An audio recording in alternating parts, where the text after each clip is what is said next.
اس کو ہم کہتے ہیں زوال عین نجاست۔ عین نجاست کیا ہے؟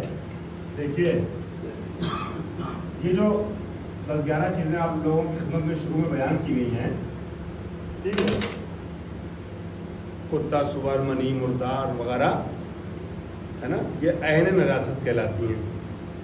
اگر پیشاب کسی کے کپڑے پہ، بدن پہ لگ جائے تو وہ کپڑا، وہ لباس بھی نجس ہو جاتا ہے، لیکن وہ عین نجاست، ٹھیک ہے، کپڑا نجس ہوا مگر کپڑا خود عین نجاست نہیں کہلاتا ہے، ٹھیک ہے، کپڑا خود عین نجاست نہیں کہلاتا ہے۔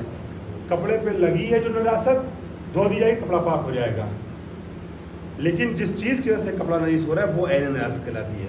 یعنی کتا، سور، شراب، پیشاب، ہے نا، خون، اس طرح کی چیزیں کیا کہلاتی ہیں؟ عین نجاست کہلاتی ہے۔ عین نجاست وہ چیز جس کی وجہ سے دوسری چیزیں نجس ہو رہی ہیں، وہ عین نجاست ہے، ٹھیک ہے۔ اب اگر عین نجاست دور ہو جائے، ٹھیک ہے، تو جس چیز پہ لگی ہے وہ نجاست، وہ چیز پاک ہو جاتی ہے۔